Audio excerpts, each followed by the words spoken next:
It's time! It's time! It's WWE time!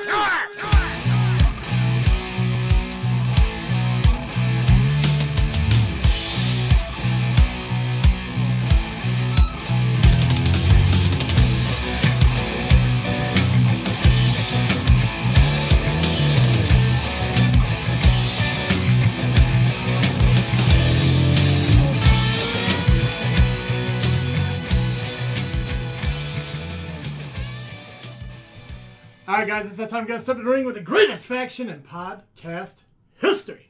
Just Freakin Wrestling, the GFW podcast, hosted by Travesty. I'm Dizzle J. I'm Dally. Guys, we are finally back together once again since, I think the 100th episode we did. Yeah. Which really wasn't that far ago. The faction is back. Yeah. I mean... We're always back. I mean, I've always been here. I mean, I've been doing a lot of Podbean Lives and stuff to support Southland Championship Wrestling. And you guys just not show up. Yeah, we're essential. Yeah. Yeah, I actually am. Thank you very much. Essential employees, bro. I'm going to tell you. Guys, we're going to go over the results and everything that happened in wrestling this week. Everything from NXT TakeOver this past Sunday all the way up into SmackDown on Friday. We're going to do our predictions for Backlash. That is this Sunday. Ooh. So I hope you guys got those ready. And, yeah, I don't believe you. Me? Yeah. I have it right here. That's a lie. She doesn't have it. Okay. I'm not DJ.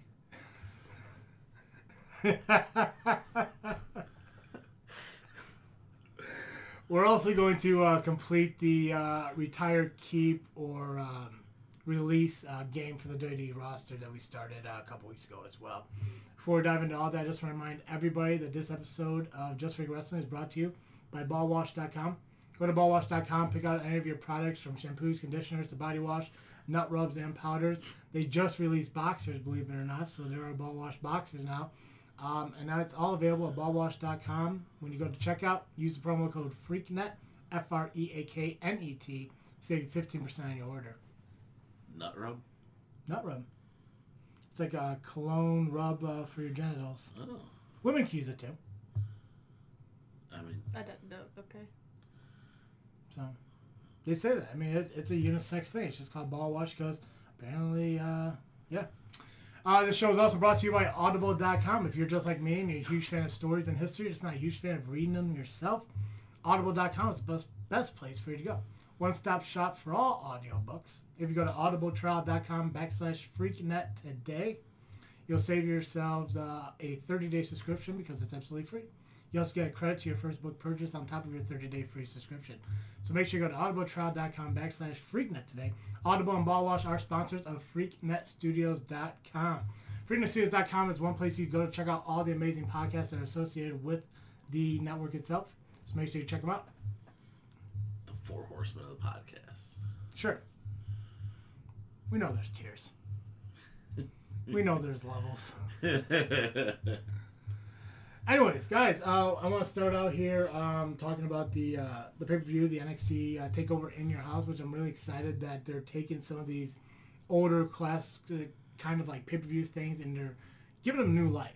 But not just for like Raw, I'm talking, not just for like WWE to use, but also for, to give it to NXT. Right. I mean, we got War Games and everything, which I think using NXT is phenomenal because it has kind of that gritty concept already. Right. But now they bring back In Your House. They brought back the original host of In Your House as well.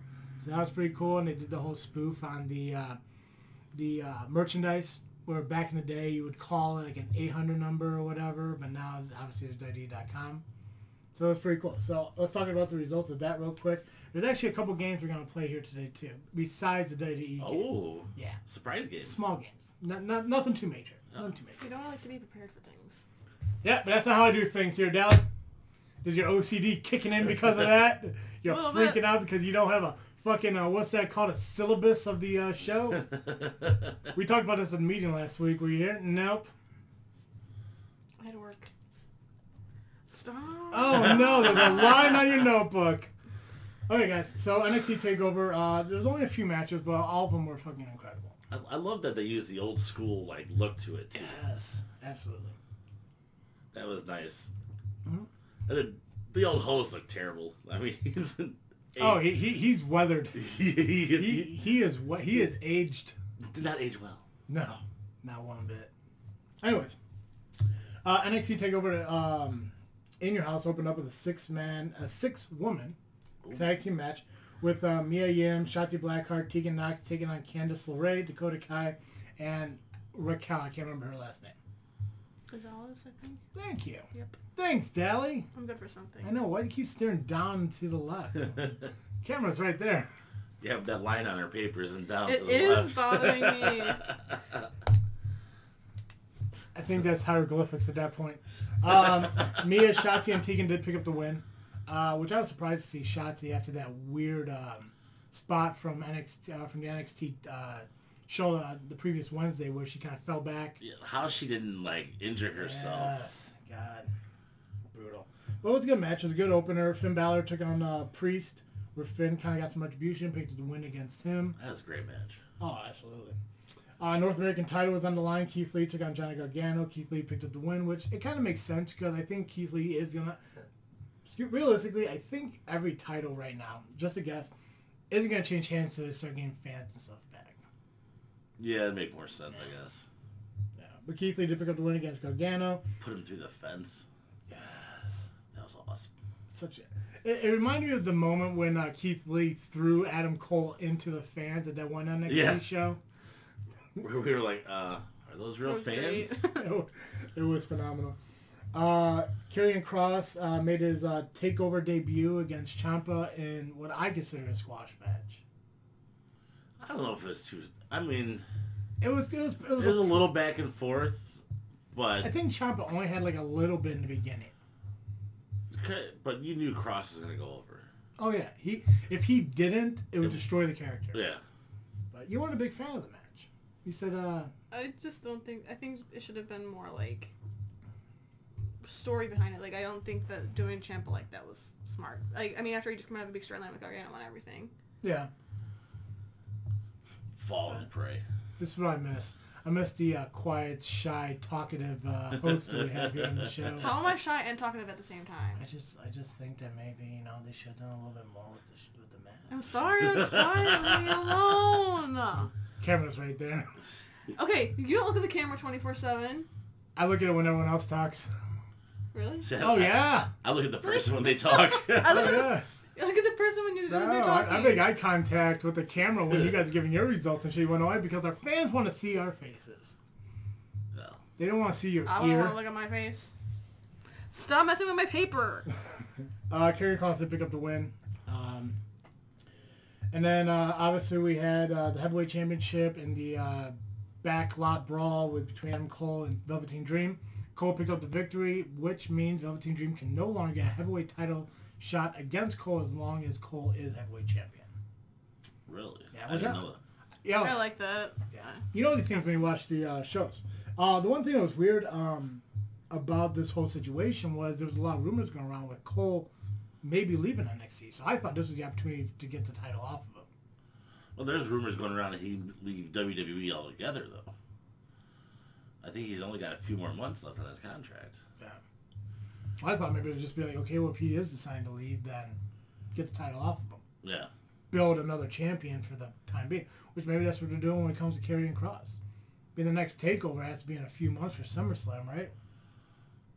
Yeah. August. The August, yeah. Yeah, so.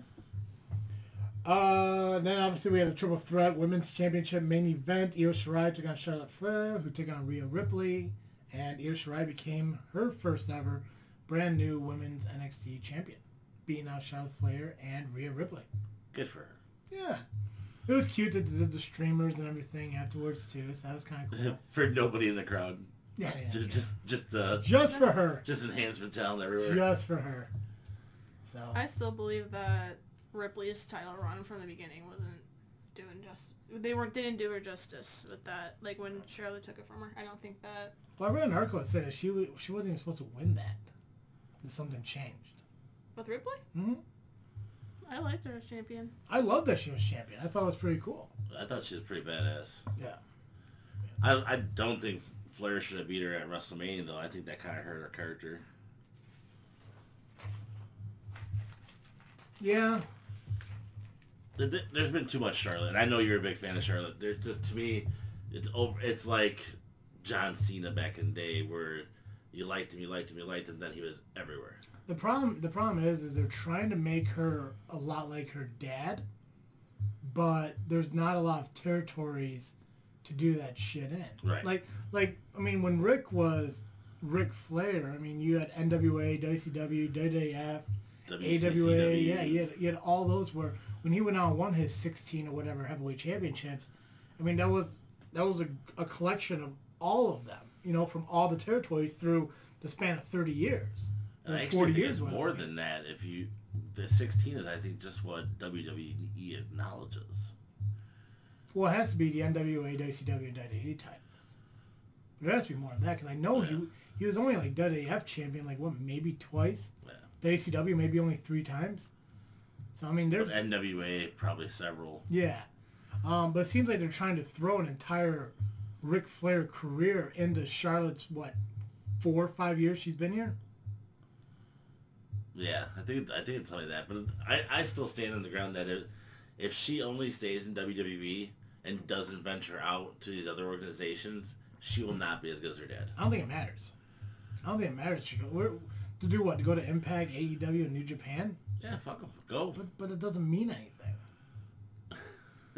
It meant something back in the day, because back in the day, kayfabe was a real thing. Right. But now, I'll give you that. Yeah, but now, I mean, because nowadays, like, if she goes to AEW and she wins the Women's Championship, okay, she was just given the title just because of her name. Right. If she goes to Impact, it means absolutely nothing, because Tessa Blanchard won the Heavyweight Championship. Right. Which I still believe bastardized the Knockouts Championship in the company. I agree with that. You know, New Japan, yeah, I guess so, but I mean, realistic. I mean, I don't know much about New Japan, which I think we should definitely dive into New Japan one day to learn more about it. It's just hard to watch. I don't hear anything about women's wrestling now in Japan. Everything you hear, like, you know, was like Bullet Club. You know, like, it's the men's wrestling and stuff. You don't hear anything about women's wrestling. You always hear about Jericho and Kenny Omega and shit like that, but you don't hear about women going to New Japan and stuff like that. The only time I ever heard anything about women's wrestling in Japan is when they ended up with NXT. Right. Kairi Sane, Asuka, Io Shirai, and all that. But I mean, like, I think if this was early 2000s and she was doing that, yeah, you know, it would make a difference and everything in who she is. Right. But nowadays, it doesn't mean anything anymore. It has to do with a lot, again, with Tessa Blanchard winning the TNA Impact Championship, just making the Knockouts title less. You know, I mean, who cares about who's the TNA Women Knockout Champion is, because why aren't you just the Impact Champion now? Right. Tessa did it, you know? And Tessa, I mean, she held it for a while, too. Yeah. Well, at least on TV, you know. Yeah. Where was I at? We finished In the House. Was that the In Your House? Is that it? All right. I'm just not used to doing results right after another, so I guess it's Raw now. I'm so used to someone else to do it, so I can interrupt them and do fucking plugs and stuff. Oh, you'll get your chance. Don't worry. I know. You okay, Dally? Sure? Yeah, my contact's Anyways, falling out. guys, if you haven't had a chance yet, yeah, right? See, I had to make an interrupted moment. I hate him. You didn't see that coming? Come on, you had No, to. I thought you were actually concerned. No. Good. Not really. I'm just making tallies at this point. Okay. Smile. Alright, guys, if you haven't had a chance to pick up your JFW merchandise, make sure you go to tpublic.com and search JFW. You can pick up all your amazing merchandise that we have available, like the Dizzle J 33% Dizzle J t-shirt. The shirt that Dahlia has, God damn it, Dahlia, you know what? I created the shirt and I just can't remember what it fucking says now. Her shirt? Yeah, what does the shirt say? Extreme Outcast. The Extreme Outcast Dallas. Right, I made the shirt, I don't remember. It's been so long. It's awesome. You also get the JFW, the original JFW logo shirt, which is right here. And you can also get Freakin, my second favorite F-word shirt. It's right there. I actually wore that out the other day, and I got to tell you, I got a lot of compliments on it. Yeah? Yeah, people are like, I love the shirt. I'm like, of course you did. I made it. We had a discussion today, folks, and we actually decided that we are releasing yet another t-shirt design into our store this coming week. You know, I'm tired of talking. Jay, why don't you go ahead and explain it? We continue our homage to the NWO, and we've now made Freaks World Order for our freaks out there. Yeah. So check it out, tpublic.com. Search JFW. Get the FWO shirt, the Dizzle J shirt, the Dally shirt. You didn't make your shirt yet? You didn't put that shirt on there? Shirt's out there. Still hate it. Really? I'm not a big fan of it. I love it. I hate it because I made it. And I don't like what I made for myself.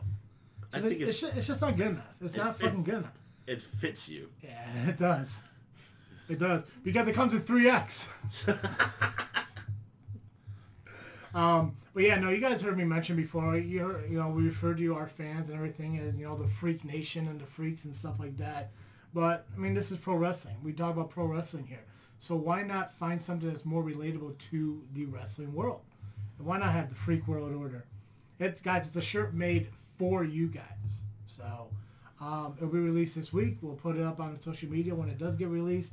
And obviously for the next 72 hours that shirt is released on the site, it's 35% off. There's actually a sale coming up this week as well for the entire store. So again, tpublic, TEPUBLIC.com, search JFW, pick up all of our merchandise. All of our designs that we create for JFW are available on t-shirts and hoodies and tank tops and baby onesies, notebooks, tapestries, wall art, magnets, stickers, posters, face masks, because the pandemic's still a thing in these times right now. There's 2 different styles of masks you can purchase. One for like an everyday use, but they also have medical masks as well you can get, which are pretty cool. They are available on tpublic.com, search JFW. Really? I didn't know about the masks. Yeah. Yeah, I mentioned them on this freaking show. You should listen. This freaking show, part of Freaknet Studios. Freaknet Studios. Alright. We got Raw, which you guys are going to see a pattern when it comes to Raw. Literally, they want everyone to get their shit in on these shows. What the hell not, right? They're all cooped together anyways. Raw opened up with Asuka coming out. I think there's going to be some confrontation between her and Charlotte Flair. Instead, Bayley and Sasha Banks came out to confront Asuka, the newly crowned women's tag team champions. If you guys don't remember, the tag team titles can be defended on Raw, SmackDown, and NXT, which I do believe the title is going to be defended on Backlash in a triple threat match. And I believe the winners of that match is going to be at NXT next week in a women's tag team match. Are they going to face Dakota Kai and what's her face? I thought it was Tegan Nox and Shotzi Blackheart. That's what I recall. Yeah, I don't know if they have a tag team name or not, but I think that's who they're facing. I don't remember any female tag teams other than when I watched and they kind of came out dressed similar. The Iconics? Did they come up from NXT? Yeah. Yeah. They did. A long time ago. Yes. Iconic. I like that. So after Bayley and Sasha came out to confront Asuka, Charlotte came out. The Iconics came out to kind of badmouth everyone because that's what Australians do. Broke into a big brawl that ended up being a... What's up? Because that's what Australians do. Yeah. Yeah. This is the time for a comment like that. Yeah. Just like Canada, no one from Australia listens to the show. Oh. Canada.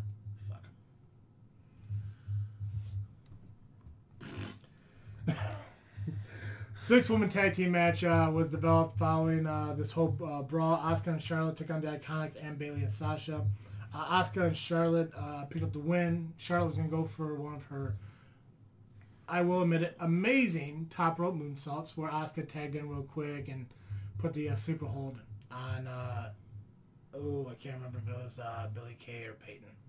Doesn't matter. One of the Iconics and picked up the win. They're interchangeable. Asuka and Charlotte are going to face each other later on in the evening. Following that, there was a kind of like a webcam discussion with Rey Mysterio on his current situation with his eye after his attack from Seth Rollins. Seth Rollins was at ringside, kind of listening to everything. Told Rey that Rey needs to realize that what he did was for his benefit. Rey needs to retire, go out on top.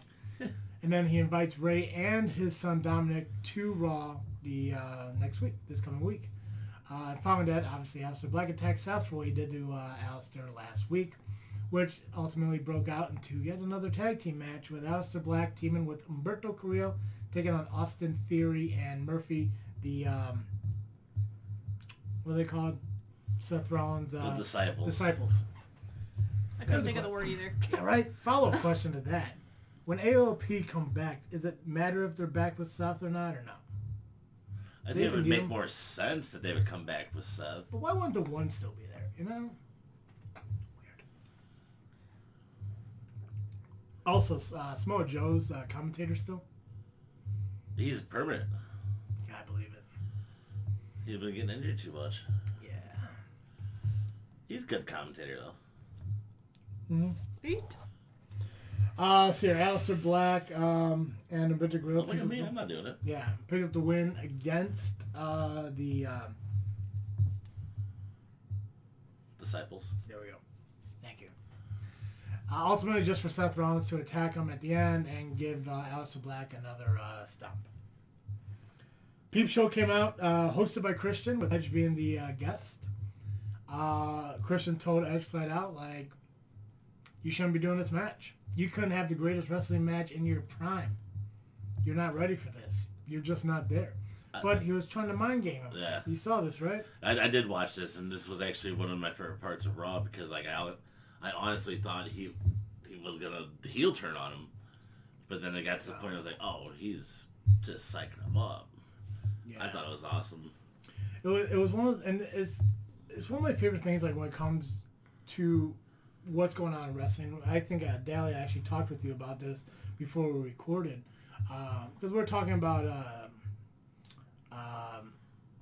Dexter Loomis. Mm-hmm. And, you know, we were talking about his history as Samuel Shaw and everything. And one of the cool things about wrestling at that point and kind of what's going on right now is the realism they're bringing into wrestling. Yeah. And in the Peep Show segment, Christian brought up Edge's mom. Edge's mom being there and everything. If you guys don't know, Edge's mom did pass away last year. So bringing that into it. Calling him Adam. Yeah, so... It was just a way to kind of trigger Edge into getting into that mode where he's going to have to be two-face Randy Orton at Backlash. And this is actually what I was trying to bring up earlier, and it's actually a perfect time to kind of talk about a altercation to the show that I want to do, that we talked about earlier. Yeah. And I'm going to share with you guys. We can sit here week by week, and we can just discuss the results of wrestling and, you know, what you already seen, and, you know, once in a while get our point of view on some things. Mm-hmm. But we want to do more for you guys. We want to do more for the FWO. I like that. Right? Segueing in. We already did that. Segueing in. So what we decided to do, and by we decided, I made the decision to do so. But to bring you guys a more JFW kind of wrestling show, podcast. We're going to kind of alter what we believe should have been a better way of booking segments and wrestling matches and stuff like that. And this Peep Show segment was actually a perfect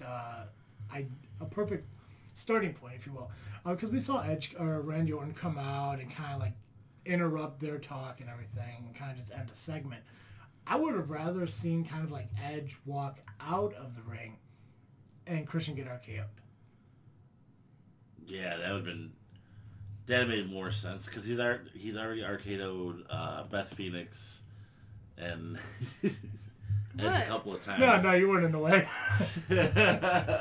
It would have made sense to take out his friend too, you know, yeah. Or like his best friend. Yeah, and I know that Christian's had a history of concussions and everything, which ultimately is the reason he got retired. But I'm sure they could figure out a way to maybe, or even a punt. To punt Christian? I think the punt would be worse. No, God, no, really? He hasn't used the punt in a long time. I know. Why not bring that back? You're bringing do the stomp. Too dangerous. No. What do you mean no? You do the Claymore. Yes, it's all the same shit. Anyways, I just think it would have been better if, you know, Edge fucking walks off and everything in his mode that Christian got him into, his focus, just for, you know, Randy Orton to RKO Christian in the middle of the ring. Out of nowhere. Right? Well, I mean, like I said, with his history of concussions and everything, why the fuck not? Yeah. So. Well, what did they do with Seth Rollins and Edge a couple years back? Having Edge head on the Money in the Bank case, was it? Mm-hmm. He was going to do the stomp to him unless, I forget what the storyline was going on, but it made sense. It would have made sense for the situation, too. Yep, absolutely. Following the Peep Show, they dove into that whole Street Profit, Viking Raiders, whatever you could do, I could do better. Games that they've been doing for the last few weeks. They saw Street Profits win in basketball, Viking Raiders win in axe throwing, Profits win in golf, Vikings win in bowling. So they decided to have a decathlon this week.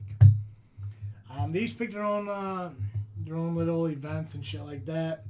They started out with a 1,600 yard dash. The Profits won. They did archery, which Vikings won. Next one was Flip Cup. Profits won. Sword fighting. Vikings won because Street Profits just forfeited. Like, now I'm done. Did hurdles. Profits won because Viking Raiders didn't understand how to do it. Stick fighting, which I didn't really understand. I never saw that before. Yeah, I mean, I thought they were going to fight with sticks, but no, they just held opposite ends of sticks and pulled each other into the swimming pool full of milk. Vikings won that. They had a dance-off. The Profits won. Ivar's got moves, man. I do like the music they use. The Profits using Shawn Michaels and Ivar using Fandango's old music. Yeah. Dun, dun. They did shot put. Street Profits won in that one. Turkey eating. Obviously, the Viking Raiders won. And then the final event was pole vaulting, which... Air Ivar. Air Ivar has to raise the bar. Raise the bar. Oh, raise the bar for Ivar. And yeah, he won. So they tied up into the decathlon. So I'm sure that's going to continue on. I find it, those segments have been entertaining. Oh, yeah. And that's something to do for right now. Yeah. You know, so triple threat match for number one contendership for the U.S. title. The winner's going to go on to face Apollo at Backlash. We saw Kevin Owens take on Garza, take on Andrade. Kevin Owens hit Garza with a stunner, went for the pin. Andrade pushed him off, kicked him off, and Andrade ended up pinning Garza for the win. We had a VIP lounge segment. The MVP calling out Lashley to have the interview. I'm sorry, am I boring you? I'm sorry, I was up at 5 this morning. I had work too. Leave me alone. Continue. Don't mind me. Oh, no, please. You want to take a nap or something? Or? Can I crawl under the table and take a nap? Sure. Okay, will you take over NXT for me? Sure. Okay.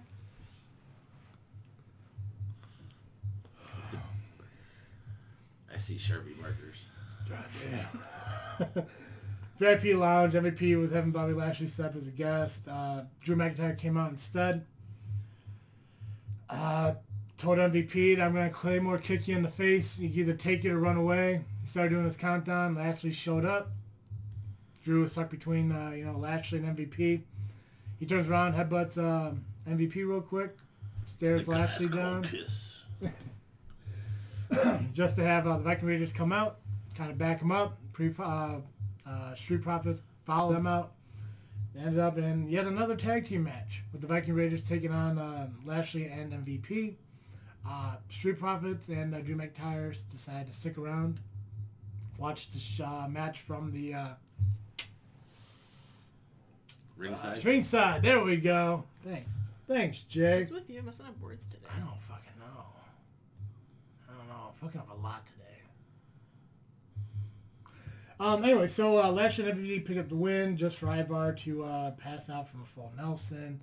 That Drew Claymore kicked Lashley off of just to kind of like stump out of the ring and stay standing. Which I think kind of sucks because it kind of ruins the integrity of the Claymore kick. Yeah. So, a little weird. And then finally we saw Asuka and Charlotte had their singles match to close out the show. Asuka gets distracted by Nia Jax, who she is facing at Backlash for the Women's Raw Championship. Charlotte gets a running big boot, takes out Asuka, and picks up another victory. So Charlotte is still one of the only women in WWE that Asuka has yet to beat. That's stupid. Yeah. There always need to be one person that can't beat him. And Charlotte just happens to be Asuka's. Asuka's better. Oh, yeah. They have different styles of wrestling. Do they? Okay. But we saw the Why do I even talk? Why am I here? Why am I here? Stop. Yeah, exactly. I don't know. Question mark. I don't know. Well, we saw the Peep Show and we saw the VIP Lounge happen on Raw. So we're going to play one of our mini games. Mini game. Mini game. This freaking mini game. All right, guys. Here I have a list of 10 wrestling hosted show segments that have occurred in all of our lives. Even you. Even during your life being a Ute. So what I'm going to do is I'm going to list off all 10 of these. I need you guys to pick 5 that you like and which one's your favorite. Sound good? Pay attention because I'm not going to repeat them. You guys... What you look at me for? He said it. It's okay. Your paper's right there. Just look at it. Alright, so you got the Peep Show. You got Miz TV. Jericho's Highlight Show. Mona Bliss. The KO Show. MVP's VIP Lounge. Ambrose Asylum. The Cutting Edge. The Dirt Sheet. And Carlito's Cabana. Tell you what, I only want 5. You tell me your favorite out of all of them. That's hard. The Miz's show. Miz TV? Yeah. Or the Dirt Sheet with Morrison? Miz TV. Miz TV? Mine would be Cutting Edge or Dirt Sheet. Okay. Nice. That's all I got. Piper's Pit. What about yours? Oh, we don't do Travis's stuff. Why? Because there's no time for it. Now we're just wasting time. Just answer the question. But if I answer the question, then You're wasting time right now. Oh my God, Dally. It's like she's new to this shit.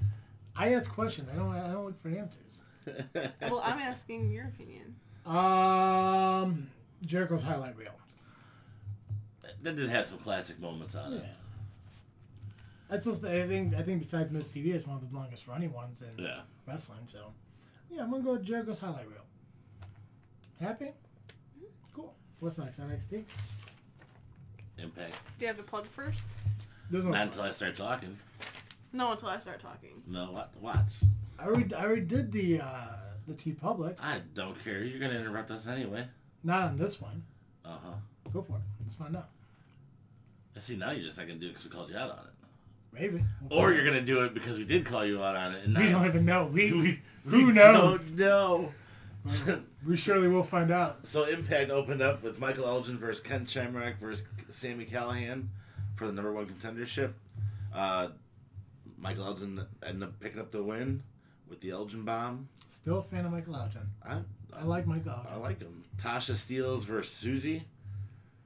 The winner was Tasha Steelz with a cutter. Flashback moment to Mike Bennett and Maria Kanellis, which kind of makes me feel like they're probably going to come back soon. There's been a lot of talk about EC3 coming back too to Impact Wrestling. I can see him going to NWA. That'd make more sense. Yeah, I can see him being an NWA guy. But I mean, Impact is where he kind of like grew into his character, so I mean, that would make sense too. Yeah, I think he'd work out. Speaking of making sense. Yeah, see? If you guys haven't had a chance, to make sure you go to patreon.com/JFW podcast, where you can check out all the amazing tiers we have available that have so many different prizes for you guys to get on a monthly basis. Give us money, we'll do shit for you. That's really how it works. I'm tired of spending all my time describing it. It's there. It's there. Patreon.com/JFW podcast. All tiers from $1 to $15. Check them out. Sign up for one. Give us money. And we'll make it funny. Willie Mack and Cousin Jake versus Chris She was Benoit. so cringed out by your joke. She's like trying Really? to wipe it off her fucking face. She's like, gross. She's like, dad joke. I hear a lot of those, believe me. From who? My dad? Who's your dad? Jeff. His name is Jeff. My name is Jeff.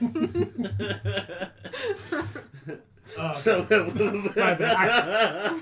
I don't mean to be a pain. Good one, Travis.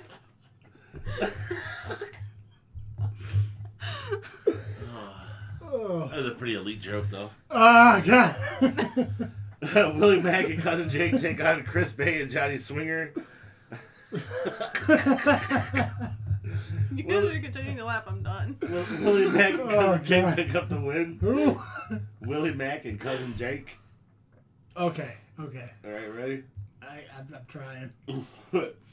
So, next matchup is Crazy Steve versus Jacob Christ. Fuck. So just you. It's not me. Yeah. What? No, go ahead, No. Jay. So Chris ended up picking up the win, formerly part of OVW. Jordan Grace versus Tyler Valkyrie. Jordan Grace taps out Tyler Valkyrie.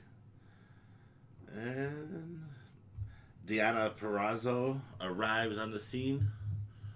Formerly, I believe, of Yeah, NXT. NXT. She was one of those released, yeah. And then that's it for Impact Wrestling. Cool.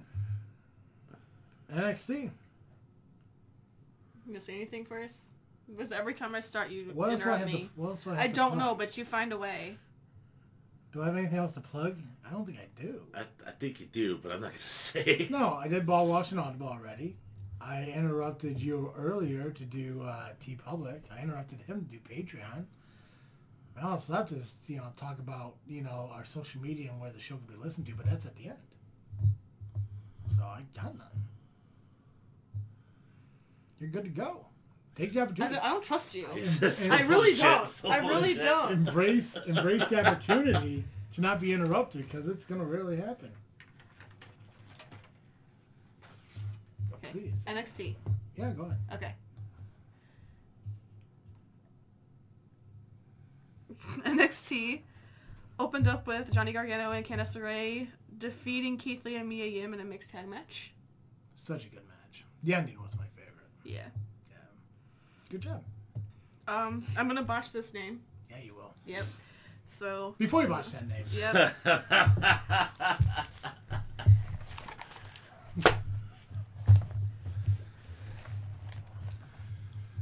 Guys, I mentioned before that Just Freakin Wrestling, the GFW podcast, is bringing along a new monthly show called Southland Talk, where we're going to do post-show discussions and possible interviews for Southland Championship Wrestling, one of the independent wrestling companies in the area that we work with.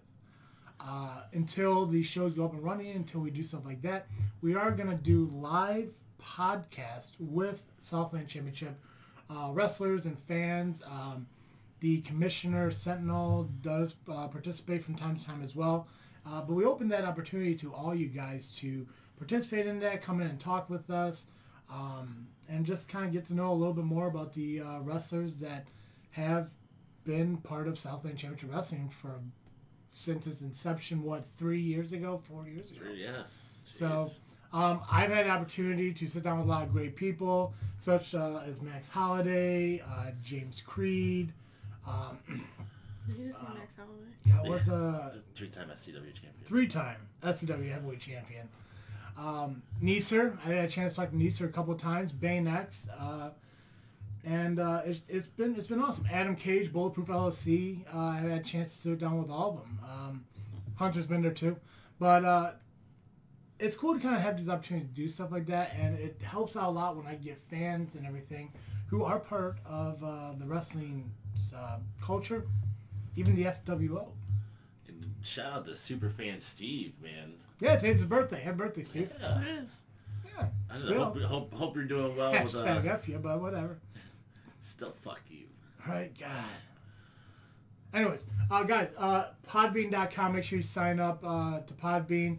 Subscribe and follow us right there. And make sure you also follow us on Facebook, because that's where we set the links up to find our lives. Maybe one day Dally and Jay will join me in doing that. Yeah. Yeah, maybe. Maybe. We'll see. All right, you're good to go. Am I actually? We'll find out. See, we forgot Okay. about that one. That's why you punished. I didn't even want to do it. I just had to, though. Sure. Okay. How did you pronounce that? Is Indus-Shear? Indus-Shear? I think it's in this year, yeah. Defeated Mikey Del Rey and Mike Reed. I guess they're local competitors they brought in. Yeah. Basically a squash match. Breezango returned, I think, last week on NXT, but they kind of talked about how they wanted to revamp their team, and I think they're with the number one contenders now. I believe they're number one contenders to Imperium's titles. Yeah. Jeez. I forgot Imperium had the titles. It's weird because they're bringing all these NXT UK wrestlers over to like NXT. Well, it's an NXT brand. Yeah, I know, but still, I mean, like Rhea But Ripley. NXT UK has their own titles. Yeah, and they have their own shows and everything. It's just weird to me because, you know, like you had Rhea Ripley, who was the NXT Women's Champion, but she was an NXT UK person.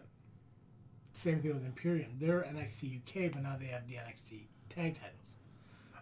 I mean, it's cool. I mean, it's like a cross-branding thing. That's awesome, but I mean, it's just weird because NXT has tag teams that, you know, but I do believe, yeah, the number one contenders to Imperium's tag team titles. But yeah, they were saying they're discussing that, you know, who they were in the beginning and who they are now.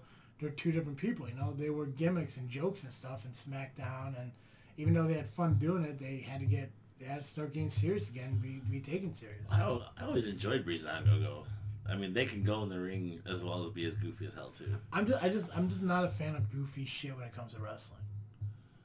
Yeah, you're really not. Well, it's like this Viking Raider Street Profits stuff. Like, I get it, that's entertaining, but you don't do that with the Viking Raiders.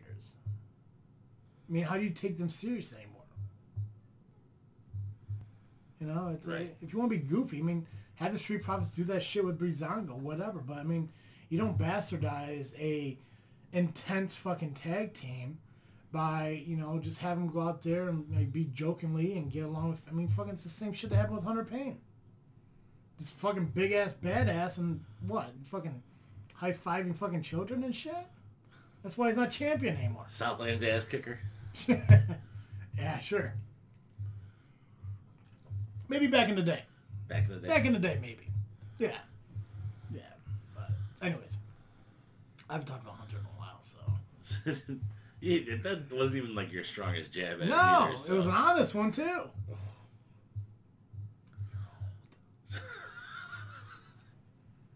Are you done? I think so. We'll find out. Robert Stone tried to recruit Rhea Ripley to what's his company Stone, called? Robert Stone brand. The Robert Stone Stone brand. brand. I love this guy. Fucking, who was he in Impact? Robbie E. Robbie E. I fucking love Robert Stone. I'm really excited to see I hope he gets Rhea Ripley. I honestly do. Well, she responded by slamming him through a table. Yeah, I know, but I mean, or a garbage can, or whatever the hell it was. I remember Rhea being a heel in NXT UK, and she's really fucking good at it. And they're really, I think they'd be fun together. I think she has a heel look to her anyway. Yeah. It's like their personalities don't mix, but that would make it funny. That would make it clash. It'd be who the hell was it? Like very similar to like Undertaker and Brother Love, kind of like that. Like they shouldn't go together, but it kind of works a little bit. It's paired just enough. And fucking, I say a lot of shit about AEW, but they do really well when it comes to managers. Yeah. So. Lance Archer and Jake the Snake. Yeah, fucking Taz and Cage, Anderson and Rhodes. Who the fuck? Sean Spears and Blanchard, Totally, right? yeah. I mean, managers get lost. They don't have that anymore. JD doesn't have that except for what? Zelina Vega. And Paul Heyman sometimes. Yeah, when Brock's there. Yeah. But I don't know. All right, go on. You don't have to wait for me to tell you to go. You can just go. Well, I didn't want you to start talking and then be interrupted again, so. Oh, I wouldn't do that. Oh, okay. I only interrupt you once. The rest of the time, I just get my input. Sorry, I didn't mean to talk during the talk show. Finn Balor defeated Cameron Grimes. Yeah, he did. And after the match, I guess Finn called out Keith Lee. Like, he wants the North American Championship. Which I think would be awesome. I hope the guy doesn't get it. Why? What do you have against Finn now? He just doesn't need it. He doesn't need to be the North American champion. North American title is for everyone.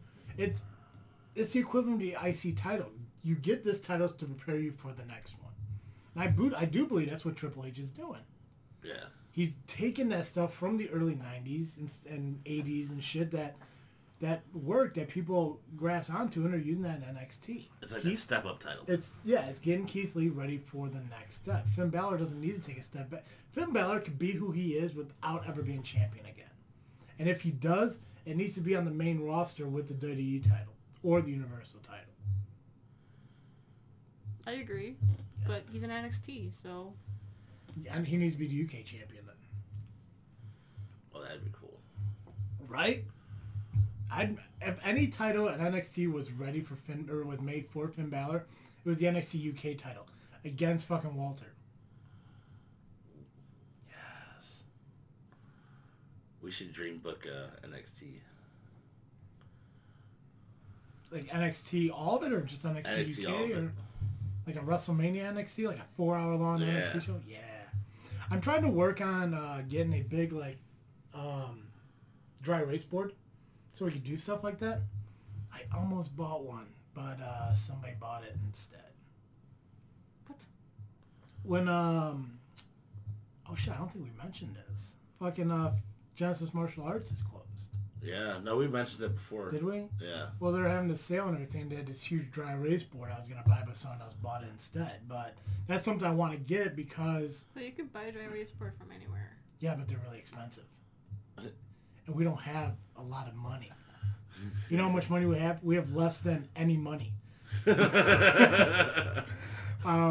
But no, I mean, that's one of the things I want to do, because if you guys do, if you guys remember, we have a YouTube channel. This is where we do the video podcast from. If you're watching the video, obviously you know we have a YouTube channel. Thanks. Make sure you subscribe and hit the notification bell. But when we do these results, and not the results, but when we do these predictions, the predictions are going to be separate from the show. It's going to be in our own segment on the JFW show. Right. It's going to be on the JFW podcast. It's going to be its own thing that we dry erase boarded up. That's how we grow, by doing more. We gotta get a bigger studio. Yeah, we'll do it at your guys' house.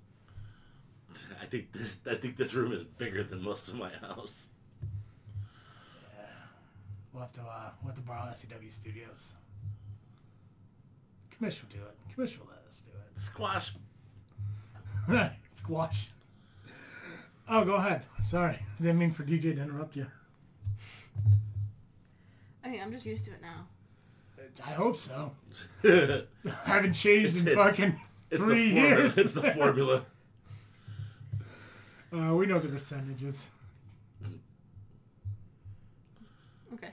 Audio podcasts don't work when you don't talk. Okay. Dakota Kai defeated Casey Catanzaro in a singles match. Which is nice to see that she's back. I know there was a big issue with her being gone for a while, so it's cool that she's back. Fun. Okay, I'm gonna botch this name too. Oh, Adam Cole. No, this one.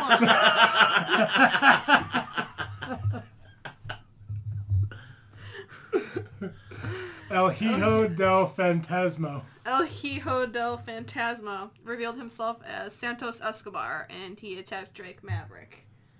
It was Jake Maverick's really wanting that Cruiserweight Championship. Which I think was a pretty cool moment at the show closed out with him getting his contract from Triple H. That wasn't planned. Triple H just did that. Really? Yeah, he just walked out because Drake didn't know that Triple H was walking out. Drake thought that was it, saying goodbye to everyone and all that. No, that was a surprise. And that was a cool fucking... I don't understand then. Why did they announce that he was getting released then? I think his release was a work shoot with all the other releases, but I mean, realistically, when you look at, to get out of the world of wrestling for a moment, the country is shit right now because of the coronavirus. Businesses are failing, and WWE is no exception to that. You know, and they had to make changes and make cuts. That's why they let go a lot of wrestlers and a lot of backstage people.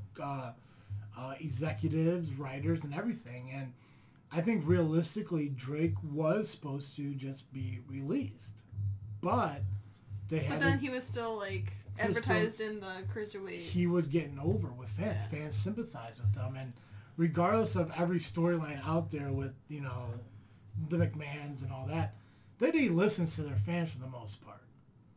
I mean, they listened to him with Zack Ryder when he was let go before and he was brought back. He got dried. Like, the fans didn't care much about Ryder anymore. So they let him go. Yeah. Did you hear about that thing about they wanted to use his pool? Yeah. Did you hear about that? Yeah. That segment that Mandy Rose and Otis had last week, where they're on vacation at the pool. They asked Chelsea Green, who is engaged or dating Zack Ryder, if they could use her pool at their house.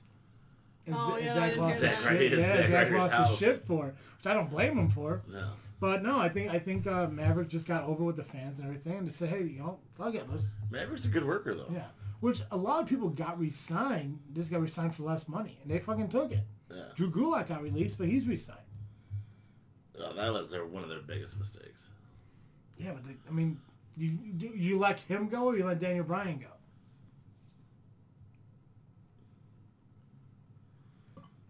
Daniel Bryan's probably got a bigger contract. Yeah. Drew Gulak's younger. Yeah. But still, let somebody go. It kind of goes. Yeah, I'm not talking about my personal life, but yeah, it's just how it is. So, but I think this segment was really cool because I mean those guys did get abducted. His henchmen or whatever really kind of forgot all about that. Like, it just happens in those segments and then they're gone and shit. But the fact that they all kind of came back under these masks and everything are really cool. So, yeah. And to finish off the show, Adam Cole defeated Dexter Lumis. Such a good match. I love Lumis. I don't know if I've seen him yet. Samuel Shaw from TNA. Oh. Dexter Lumis. I keep forgetting that's who it is. Yeah. With his little creeper stash. Yeah. I like it. It's like I was telling Daly. He hasn't been on TV in a long time before coming to NXT. No. Him, Karrion Kross, and the Undisputed Era are the only reasons I'm watching NXT. But one of my favorite things on the NXT show was after Adam Cole won, Scarlett came out with the I can't remember what it's called, but the sand timer, whatever the hell that thing's called. Sand like the clock, the sand clock. Yeah, what the fuck is it called? I don't know, egg timer. No, but it's cool because obviously I think something's coming up with Adam Cole and Karrion Kross and shit like that, so I'm really excited for that. Cool. That's your turn, man. All right. So AEW opened up with the Butcher and the Blade versus FTR. If you don't know who FTR is, they're formerly the Revival. Guys, Dizzle J is gonna give the results to AEW. Now they're called Fuck the Rest. What? That's what the FTR stands for. Cool. Yeah. FTR ended up picking up the win.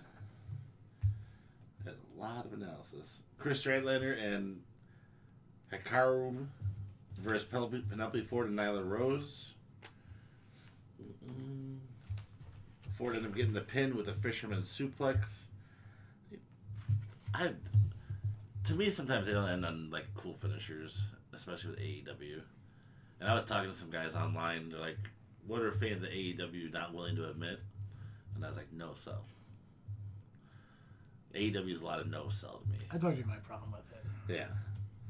Which I actually got a couple of notes here that I got a couple of notes I want to ask you about. Right. Not negative things towards AEW, but just for you to kind of enlighten me on something. So we'll get to it though. Best friends in Orange Cassidy versus the Proud and Powerful and Jake Hager. Freshly squeezed manager Pin Ortiz. Orange Cassidy would be freshly squeezed. Mm-hmm. I'm not sure if you know that. I just told you I watched the show. Yeah. Did you? No. I was busy. Sammy Guevara versus Colt Cabana. Guevara ended up picking up the win, and then Brody Lee comes out, joins him on stage, helps Cabana to his feet, and walk away. So maybe another order guy? Huh? You watched it? No? Who's staring at? He's Camera. The space. Cody. Yeah, let's talk about that for a minute, because that's actually where some of my questions come up. Okay. So, Brody Lee's wearing a suit. Why? I think realistically, if he's like some kind of like leader of anything, there should be like some kind of rope. Like Undertaker's Ministry of Darkness. I don't understand why he's wearing a suit. It's weird to me. But I don't watch a lot of AEW because I'm just not a fan of what they do. His wrestling gear is more. But ropey. it should always be that. I don't think so. I think if you're running a cult in this day and age, you don't want to look like a cult. You want to look like a normal person, but still have that James Bond-esque kind of look to you, where you're still sharp dressed. But see, I don't agree with that because of the kind of cult they have. It's the Dark Order cult. It's almost satanic or gothic like. You want to have that gruesome, grim kind of look to you. I mean, I guess. It's like watching fucking Lucifer on Netflix and he's walking around in a fucking suit. That makes no sense to me. Because now he's not trying to blend in. I think Brody Lee, if he wants to be who he's supposed to be, should blend into the character wearing like a robe. But you're talking like the movie The Skulls. You ever see The Skulls? Nope. Well, these were high-class people who were in a cult but dressed high-class. So why not a dark suit? Why not black on black? Or red? Or something more crimson or something like that. It doesn't make sense to me. I mean, you're probably right. I know I am. I just need an answer to it. How am I supposed to give you an answer? I don't write the show. If I wrote the show, it'd probably be a little bit better. Write the show. What would you look like? I think I would have him. That's what we're trying to add to the show. I'd probably do a full-on black with a red tie. Yeah, black on black. Yeah. Black shirt, black vest, black jacket, red tie. To give it a darker look. Right. Absolutely. Another thing, following Brody's exit along with the Darknesses and Colt Cabana, Matt Hardy came out. I didn't follow TNA when the Broken thing happened. Okay. Didn't really follow AEW too closely to see. What's with the whole coming out as Matt Hardy and turning into Broken Hardy? I've never seen him do that before. Because he did this week. He came out, talked to Guava as Matt Hardy, and all of a sudden Guava started like bad-mouthing or something. All of a sudden he transforms into fucking Broken Matt Hardy. The only thing that I could think of is maybe kind of a like split, where all of a sudden a different personality would take over. Kind of like a Fiend thing. Yeah. So they're ripping off WWE. Yeah.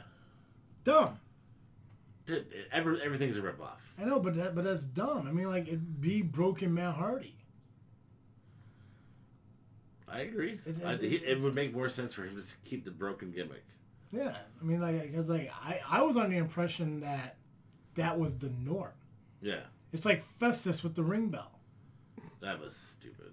Oh, I like that. It was funny as fuck. Come on now. They kept ringing the bell. I remember the one match. They'd ring the bell, he'd just stop. They'd ring the bell again, he'd get going. Ring the bell again, he'd stop. Poor Luke Gallows. God. He did it. He did it. Anything for money, folks. Yeah. All right. Those are some questions I had. Go ahead. Cody took on Mark Queen for the TNT Championship.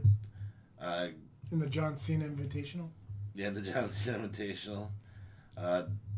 American Nightmare ended up picking up the win. It was a good match. I'm can't wait to have an extra day off so I can watch all my wrestling. This was a decent AEW. There was Janela. Oh, Joey Janela? I do kind of like what they're doing with him. The bad boy?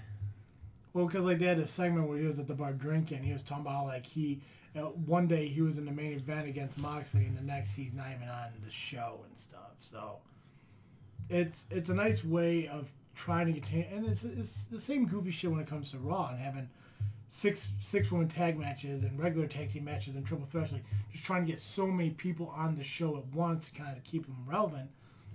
A lot of these segments do the same thing. Yeah. Somebody picked up Janela in a car. I can't remember who it was. Anyway, it doesn't matter because if I try to describe it, I'm going to sound like a horrible fucking person. But I'm going to try to watch more AEW. Hope you do too. Yeah.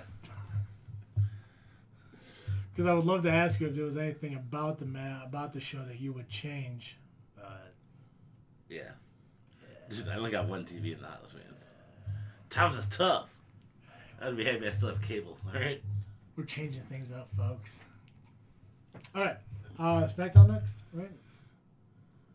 Yeah. Yeah. Jeff Hardy and Sheamus open up the show with the contract signing. Sheamus sets everything up to drug test Jeff. How do you guys feel about this? This storyline, bringing his real life into it. I don't like them bringing that into it at all. I fucking love it. Why? It's realism. Yeah. It's realism, but like, it's almost like a. They wouldn't do it without his permission, though. Yeah, he knows he screws up. But the thing is, like, it's a way to build a great story. And at the same time, it helps show people that, you know, like it's kind of like you can come back from this. Yeah. It's not like they're saying, okay, Jeff, here's the storyline. You're gonna come to the ring drunk and high on pills and shit and just fuck up. We're gonna do a Slammiversary all over, Bound for Glory, where the fuck he did that to Sting. No, they're talking about him being clean and overcoming it, and Sheamus sees him as nothing but this, and he's trying to prove him wrong. I think that's the great part of the storyline, and it gives realism. It gives him a reason to be in the spotlight. If he just came back and had a couple mid-card matches for nothing, but it's also, I mean, like you said, the AEW ripping off WWE. That's kind of a rip-off from when Jeff Hardy came back to Impact Wrestling too. He kind of had to do the same thing. He didn't have to take a drug test or anything like that on screen, but to reprove himself to the team, he had to go through those steps. Yep. And I think it's one of those ways, and not to be a psychologist in any way, because I'm not. I think people work through their demons a lot easier when they can confront them. Yes. Now, obviously with WWE, it's a little bit different because now you're putting it on live television for millions of people to watch. It's not like it's not all over the internet for millions of people to read. Yeah. Anyway. So it's getting his perspective of the situation rather than what is just read. Right. You know, and again, it's like Jay said, if he didn't want to do it, he could have said no. But I think it was a great segment. He went behind the curtain, took a piss test. I don't know anything when it comes to drug testing other than it does take some time to get results back unless you do like I think there was one. I think I took a drug test for a temp agency where you had to like I don't know, you put your saliva on some shit and have it turn the color. Yeah, that's an instant thing. This is an instant urine test. Anyways, he filled something like 32 inches with fucking piss. Bravo to you. And then threw it on Sheamus. Fucking funny. I saw highlights of that. Yeah, it was really cool. Then they had a tag team match with Cesaro and Shinsuke Nakamura taking on the New Day. Shinsuke and Cesaro picked up the win. They had a backstage segment, having machinery together. We haven't seen Tucker around in a while. Yeah. Now he's back training with Otis. They're doing their goofy little segments about, you need all the focus, not just your eyes, but all your senses. And he's like ringing a bell and putting like burgers in front of him. Mandy kisses him because that's still, to this day, my favorite fucking storyline in wrestling is Otis and Mandy because it gives me fucking hope. Gives you hope. Yeah, well, fun fact, I'm talking to a girl who happened to be named Mandy. So I'm hoping to God I'm Otis. But, I mean, it's cool, like, she kisses him and everything, he's wearing the fucking blindfold, and he's like, ooh, well, Tucky. It's like, it's a joke, but they're getting ready for their match because they're going to be in a 6-man tag in the main event of the show, teaming up with Braun to take on Miz Morrison and Dolph Ziggler. They had an IC title match, probably the greatest match. I think it was pretty much a third of the entire show between AJ and Daniel Bryan. AJ won, winning the one title that eluded him from WWE. Officially making him a... Grand Slam. Is he? United States. Yeah, IC. Was he Universal? I don't know if he was. I don't think he was ever tag team champion either. So he's just a... I'll have to go back and look. Triple Crown? You know who could probably tell us? George? Who's George? Gio. There we go. His real name is George. He doesn't. I don't think he listens to the show anymore. I don't think so. Gio, if you're out there. Stop being a dick. Yeah. Canada. There's a tag team celebration with Sasha Banks and Bayley that Nikki and Alexa Bliss interrupted, and nothing. Still better than the Alexa Bliss This Is Your Life segment, so. Main event. Setting the bar awfully low. Main event was a 6-man tag. Strowman and Heavy Machinery taking on Dolph and Miz Morrison. Halfway through the match, you saw Corbin confront Mandy about Otis taking the crown. Otis runs back, fucking attacks Corbin just to come out later in the match and pick up the win and all that shit. I could have done without that segment. I would prefer if actually Mandy was out at the ringside and Corbin came out. I think that would have been a little bit cooler. Yeah. You know, instead of just him having to run back there and interfere. Because if you watched it, there's a weird camera cut between him standing with Mandy and Otis attacking him. And you could tell they were recorded on 2 different times. Because Mandy wasn't in the edge. If you watch, you'll see it's weird. I'll watch it. Strowman, Heavy Machinery picked up the win over them. And, yeah.